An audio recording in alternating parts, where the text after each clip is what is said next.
दोस्तों, इस वीडियो में हम एक इंटरेस्टिंग टॉपिक के बारे में बात करेंगे कि क्यों the legend killer Randy Orton और द लीजेंड रोमन रेंस एक दूसरे से नफरत करते हैं। क्योंकि अब तक हमने कभी भी रोमन रेंस और रैंडी ऑर्टन को एक दूसरे के साथ नहीं देखा, बल्कि जब भी उन्हें डब्ल्यू में देखा है या फिर डब्ल्यू के बाहर ऑफलाइन देखा है, तब भी दोनों एक दूसरे के विपक्ष में खड़े हैं।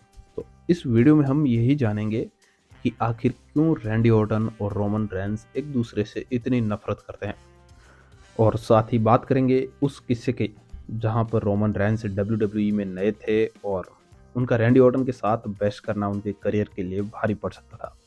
लेकिन यहाँ पर रोमन रेंस ट्रू लीजेंड साबित होते हैं और उसके बाद से ही उन्होंने डब्ल्यू में अपनी प्रगति है वो की है।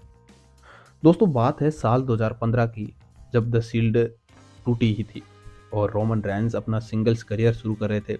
उस वक्त रोमन रेंस सफलता की सीढ़ियों पर चढ़ना शुरू भी नहीं किया था और the legend killer Randy Orton से उनकी बहस हो गई। एक वक्त ऐसा लग रहा था कि इस बार रोमन रेंस का करियर है वो खत्म है, क्योंकि द वाइपर रैंडी ऑर्टन वैसे भी लीजेंड किलर माने जाते हैं और ऐसे में रोमन रेंस का करियर खाना उनके लिए कोई बड़ी बात नहीं थी। लेकिन यहाँ पर फिर भी रोमन रेंस किसी भी तरह से सरवाइव कर लेते हैं और आज रोमन रेंस डब्ल्यू में किस लेवल पर है वो आप सभी लोग अच्छी तरीके से जानते हैं।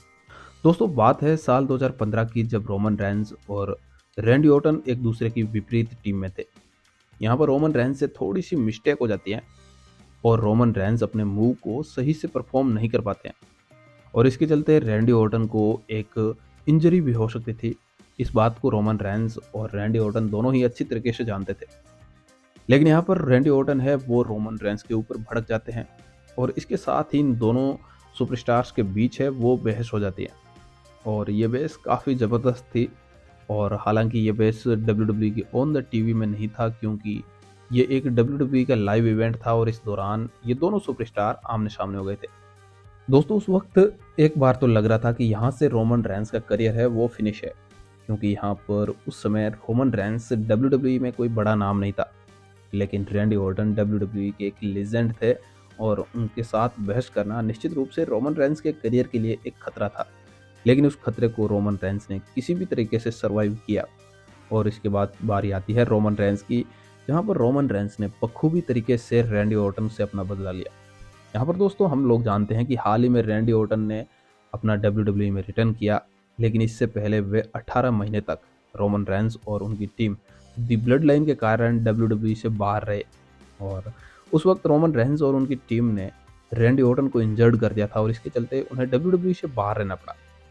हालांकि इसके बाद रैंडी ऑर्टन ने डब्ल्यू में रिटर्न करने के बाद रोमन रेंस से अपना बदला लेने की कोशिश की, लेकिन रोमन रेंस अब तक इतना बड़ा नाम बन चुका था कि रैंडी ऑर्टन के लिए ये बस की बात नहीं रही कि वे रैंडी ऑर्टन रोमन रेंस से पूरी तरीके से बदला ले पाए। हालांकि आने वाले वक्त में रैंडी ऑर्टन फिर से कोशिश करेंगे, लेकिन फिलहाल तो रैंडी ऑर्टन है वो सफल नहीं हो पाए।